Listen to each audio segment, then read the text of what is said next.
Córdoba, hispano-musulmana, la capital del primer califato independiente de Damasco, llega a ser la ciudad más poblada e importante de Europa.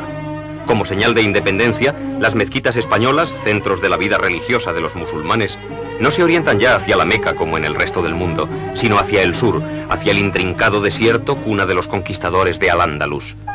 Los árabes respetan y adoptan las formas arquitectónicas de los pueblos invadidos.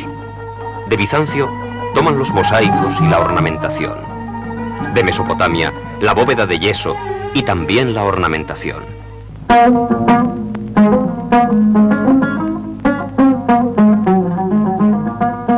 De los visigodos españoles, toman el empleo sistemático del arco de herradura.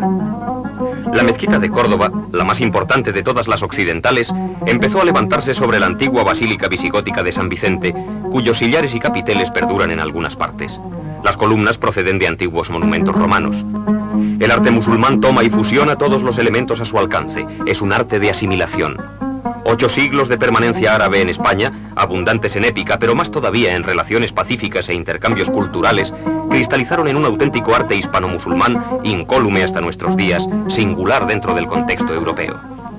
وما نقموا منهم إلا أن يؤمنوا بالله العزيز الحميد الذي له ملك السماوات. Desde el alminar de las mezquitas, los muecines convocaban a los fieles para la oración impuesta por el Corán.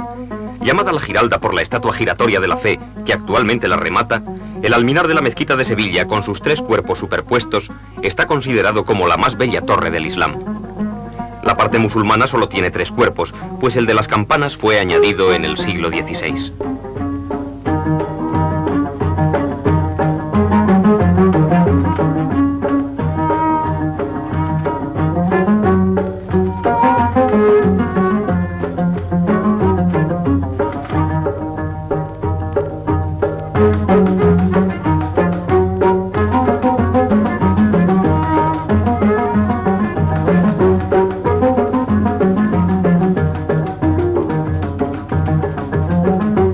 Levantada sobre piedras romanas y sillares visigodos, el cuerpo arquitectónico de la Giralda es de ladrillos labrados por Alí de Gomara en la época almohade.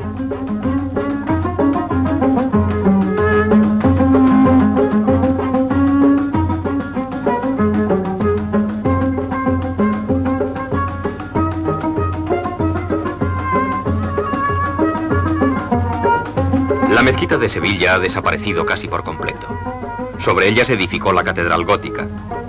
Solo queda de la antigua mezquita la Giralda y el patio de los Naranjos.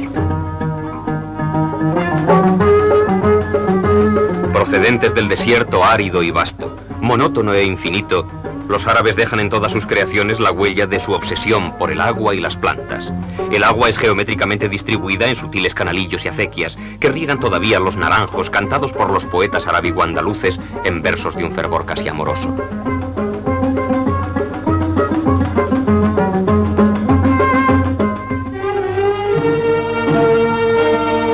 Pasan los años, crecen las intrigas, empieza a disgregarse el poderío del califato. Los árabes no pueden ocuparse ya únicamente de mezquitas y jardines. Las grandes riquezas que albergan las ciudades conquistadas, cada vez más inseguras, exigen fortificaciones y murallas cada vez más sólidas. Empezado en el último tercio del siglo XII por los almohades, el Alcázar de Sevilla se levanta bajo el signo de la desmembración del fabuloso imperio musulmán. A las luchas internas se suman los redoblados ataques cristianos. Una fortaleza militar tiene que salvaguardar la apariencia de un poderío ya en franca decadencia.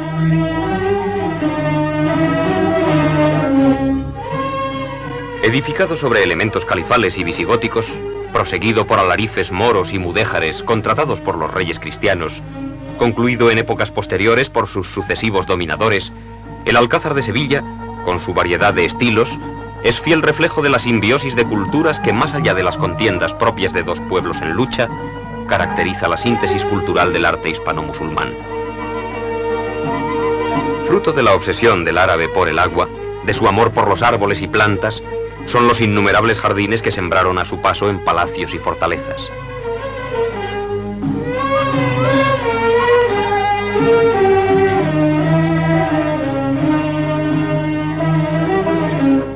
El jardín es un oasis artificial. Es una figura geométrica trazada en un pedazo de selva virgen. Es la unión de la naturaleza y de la concepción abstracta y geométrica de la naturaleza. La fuente sustituye al hogar como centro de la vida doméstica. El murmullo sistemático del agua sustituye al crepitar del fuego. El agua es un elemento vital y purificador para un pueblo sobre el que perdura el recuerdo del desierto.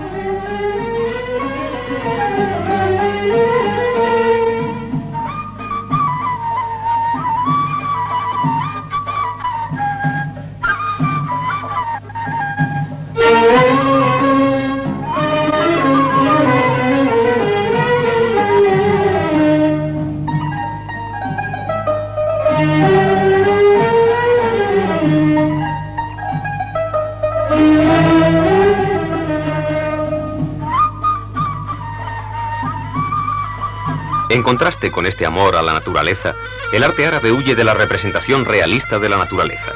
Se manifiesta principalmente en la arquitectura y sobre todo en la decoración.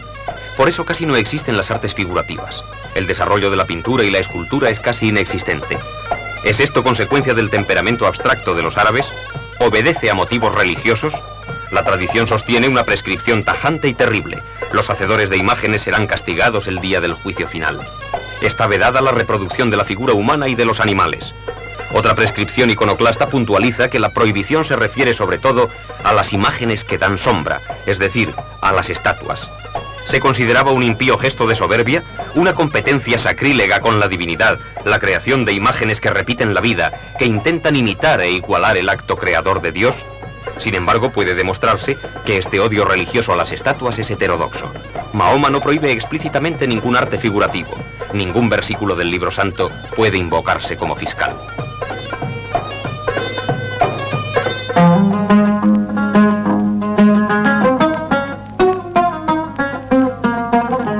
Parte de las defensas almohades de Sevilla, la Torre del Oro, está situada al extremo de la línea de murallas que protegía la ciudad. Posteriormente fue bastión de los reyes cristianos para guardar los tesoros procedentes de las Indias.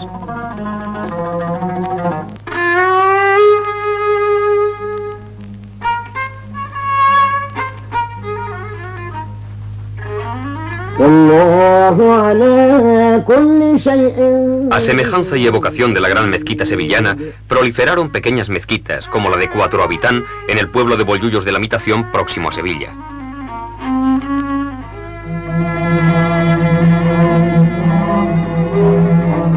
Granada, ciudad donde la historia y la leyenda llegan a confundirse. Lugar convertido por los espíritus románticos en escenario de toda clase de fantasías. Dominando la ciudad, en la cima de una colina entre el Darro y el Genil, edificado sobre unas antiguas murallas del siglo IX, se levanta el Castillo Rojo de los Árabes, al que los cristianos llamaron con su nombre, ahora famoso, la Alhambra. Tras esta adusta fortaleza se oculta el más fastuoso palacio medieval conservado en el mundo.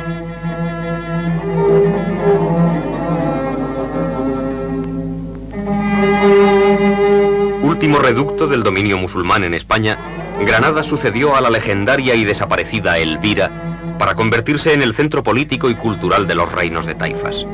Fue Granada foco intenso de una cultura que se extinguía, pero que a pesar de ello seguía enviando al mundo los últimos destellos de una civilización exquisita que alcanzaba un singular esplendor antes de hundirse en su definitiva decadencia. Cuenta la leyenda que cuando el rey moro Boabdil, vencido al fin, tuvo que abandonar sus últimos baluartes, le caían las lágrimas al contemplar por última vez la hermosa Granada. Y también cuenta la leyenda que su madre, al verle llorar, le dijo: «Llora como mujer, ya que no has sabido defenderla como hombre».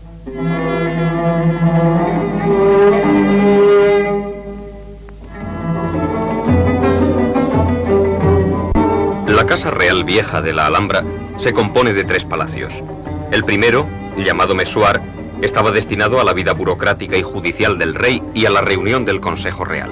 Estaba destinado a la política interior. El segundo palacio, el Serrallo, estaba dedicado a la diplomacia, a la política exterior.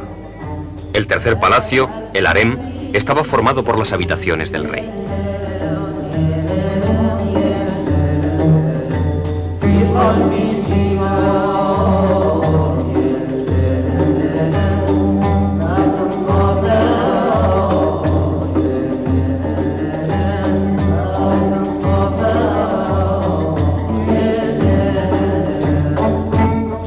Almesúar es el peor conservado de los 3 palacios de la Alhambra. La fragilidad de los materiales empleados habría acabado con estos palacios árabes, como ha sucedido con los del resto del mundo, de no haber sido objeto de una constante restauración a través de los tiempos.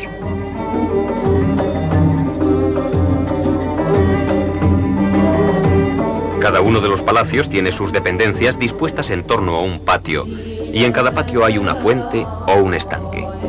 Vuelve a aparecer aquí el tema de la fuente como centro, del agua como elemento alrededor del que se ordena la vida.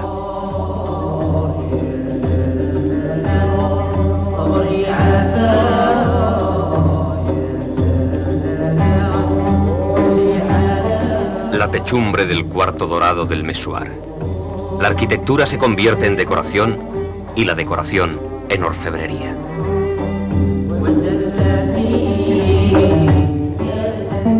El patio de los arrayanes, o del estanque, o de la alberca, pertenece al segundo palacio de la Casa Real Vieja, el Serrallo, donde se ejercía la diplomacia, el más fastuoso palacio de la Alhambra. Todo él está concebido para dar una apariencia de riqueza y esplendor al escenario del desmoronamiento del imperio musulmán.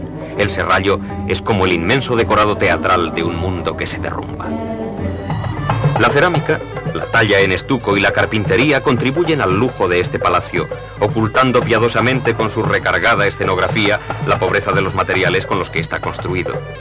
Arte efímero y concebido como tal, la arquitectura árabe responde tanto a la creencia de los musulmanes en la caducidad de la vida humana, como al recuerdo de sus antepasados nómadas, acostumbrados a acampar en las tiendas del desierto, a no disponer de viviendas estables y perennes.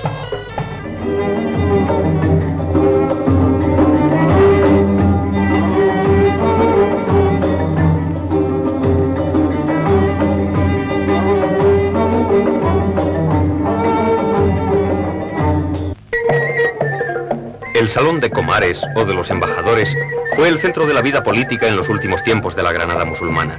Es la sala más grande de la Alhambra y la más lujosa. Aquí recibían los reyes nazaríes a los embajadores extranjeros, que quedarían impresionados por la riqueza extraordinaria que en sus momentos de gloria tenía este salón, con sus decoraciones de oro, sus fastuosos cortinajes y sus vidrieras de colores. Los musulmanes cultivaron un arte de visionarios, no de observadores. Y en la decoración, quizá la forma más característica de su expresión estética, crearon un arte de ensueño. Utilizan muchas veces la decoración epigráfica. El adorno consiste en un texto religioso sacado del Corán o en versos de poetas árabes. Las ideas se convierten en caligrafía y la caligrafía en decoración. El horror al vacío se traduce en una necesidad imperiosa de llenar todos los espacios. El artista musulmán experimenta una emoción al ver repetirse continuamente los mismos temas. Una repetición ilimitada, voluntariamente monótona, a la manera de una letanía o de la música árabe, y como estas, sin principio ni fin.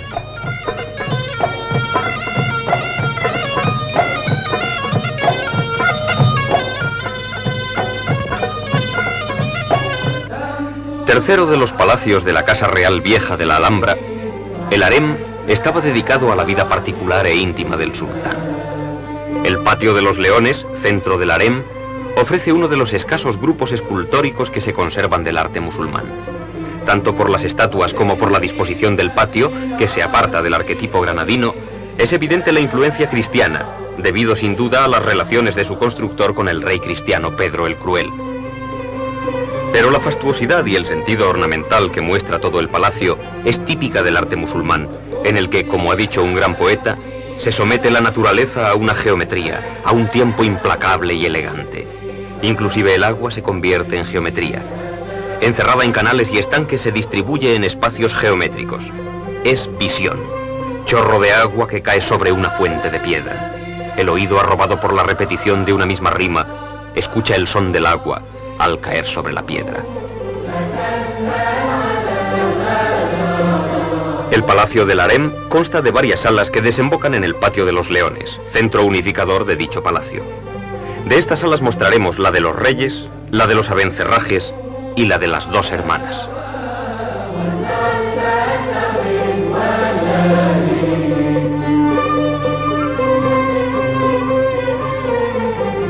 La Sala de la Justicia o de los Reyes debió albergar los dormitorios reales antes de convertirse en templo cristiano. Con marcado sabor occidental aparecen aquí 10 reyes moros reunidos en asamblea. Se supone que representan a los monarcas nazaríes. Las pinturas que adornan estas bóvedas esquifadas de cuero han sido atribuidas tan pronto a artistas musulmanes como cristianos, lo que demuestra las fuertes relaciones que existían entre unos y otros. Las escenas de cacerías, torneos, juegos y amoríos responden a una técnica similar a la de las miniaturas cristianas de la época. Los préstamos estéticos de la pintura cristiana al arte árabe fueron frecuentes en los últimos tiempos del dominio musulmán en España, así como los intercambios culturales. Incluso artistas como Juan van Eyck debieron visitar la corte granadina. La Sala de los Abencerrajes ha sido elegida por la tradición popular como escenario de terribles venganzas y tenebrosos asesinatos. Según la leyenda, el sultán hizo decapitar a todos los hijos de su primera mujer para asegurar el trono al hijo de Zoraya, su nueva favorita. En esta sala, llamada de las Dos Hermanas, se halla la más larga y quizá la más hermosa inscripción poética de la Alhambra. Su autor es Ibn Sanrak, que ha encontrado para sus cuasidas la encuadernación más lujosa que jamás haya podido soñar poeta alguno. Sin par luce una cúpula brillante, de hermosuras patentes y escondidas. Obra sublime, la fortuna quiere que a todo monumento sobrepase.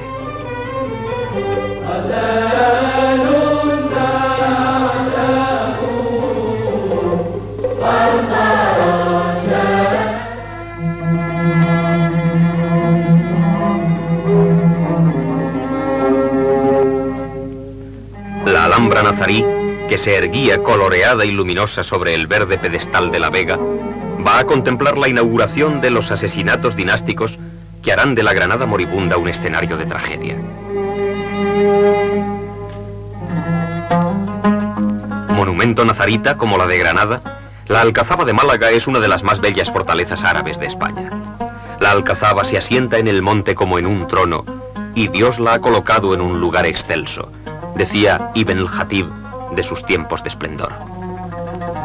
Levantada sobre vestigios que remontan a la dominación romana, restaurada posteriormente por los reyes cristianos, la Alcazaba es un bello ejemplo de la simbiosis de culturas que encierra cada uno de los monumentos hispano-musulmanes y que les confiere su única e insustituible personalidad.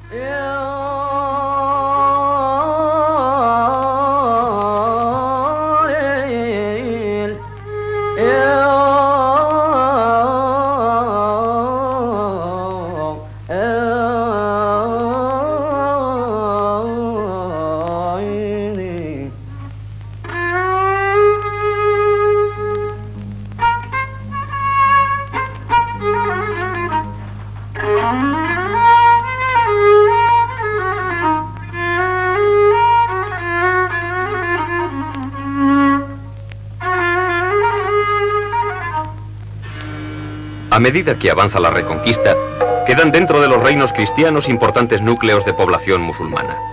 Son los mudéjares, que darán forma a un tipo de arte cristiano fuertemente influido por el árabe. Toledo es uno de los focos más importantes de mudejarismo. La coexistencia de gentes de 3 religiones distintas, judíos, musulmanes y cristianos, es un hecho social característico en la Edad Media española y de Toledo en particular. Los judíos utilizan maestros de obra mudéjares para la construcción de sinagogas, que más tarde se convertirán en iglesias cristianas. Todavía en Toledo y en muchos pueblos de su provincia existen templos mudéjares.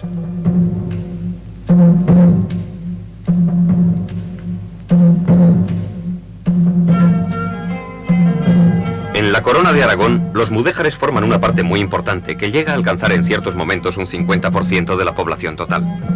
Los mudéjares aragoneses forman parte generalmente de la población rural y de los estratos más bajos de la sociedad.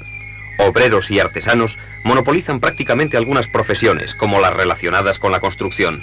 Por ello, la influencia mudéjar en Aragón se halla extraordinariamente extendida y adquiere un carácter marcadamente popular. Apenas hay una ciudad o un pueblo importante en toda la corona que no cuente con algún edificio mudéjar o con características de este estilo en su decoración. La influencia mudéjar se encuentra sobre todo en la arquitectura religiosa y en las pequeñas iglesias de todos los pueblos de la región. Tobed, Maluenda, Ribota, Morata de Jiloca, zonas en las que permanecen amplios núcleos de población musulmana, muestran una serie de torres de iglesia profusamente ornamentadas al modo mudéjar.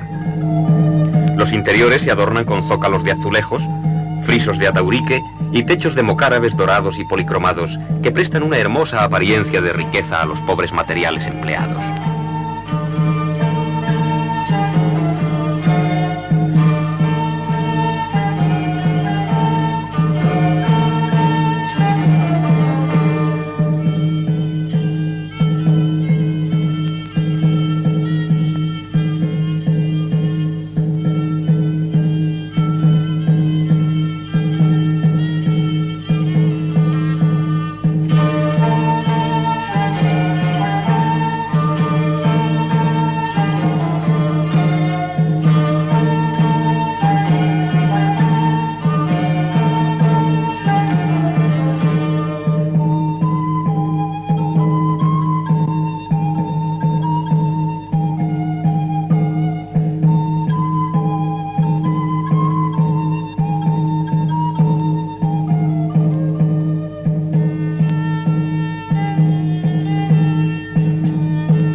Fenómeno singular en la Europa de la época, el mudéjarismo es pródigo en consecuencias artísticas y contribuye extraordinariamente al esplendor del arte hispano de la última etapa medieval y principios de la Edad Moderna.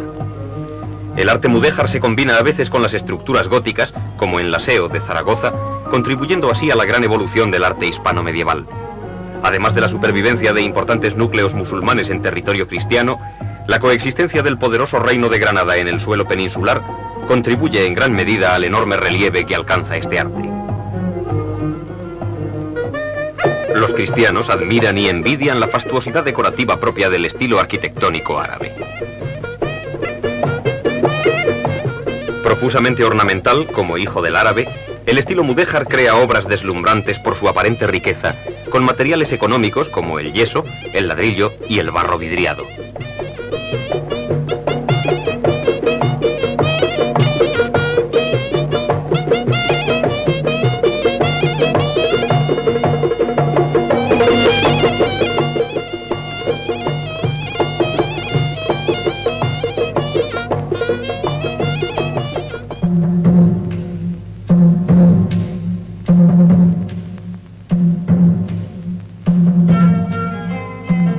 La Catedral de Tarazona ofrece uno de los más importantes ejemplos de arquitectura mudéjar. Los intercambios culturales entre árabes y cristianos se extienden no solo a los restantes aspectos artísticos, en especial a las artes menores, sino a los campos del saber, dando origen a una cultura peculiar que adquiere un temprano desarrollo en la península.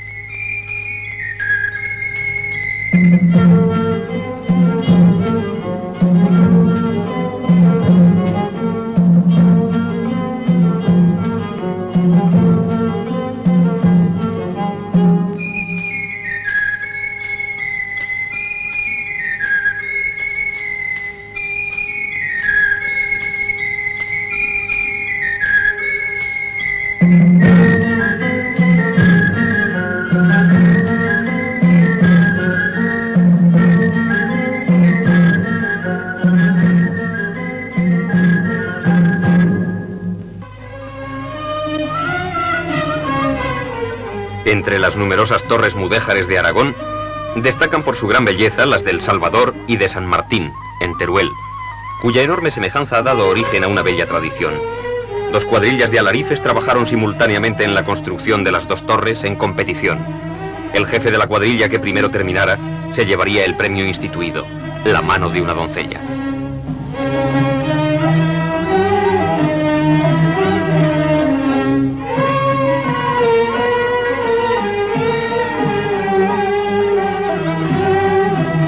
La sorprendente decoración, que llega a combinaciones variadísimas a partir de elementos casi invariables, es el más bello ejemplo de la profunda asimilación del más primoroso arte árabe en la España cristiana.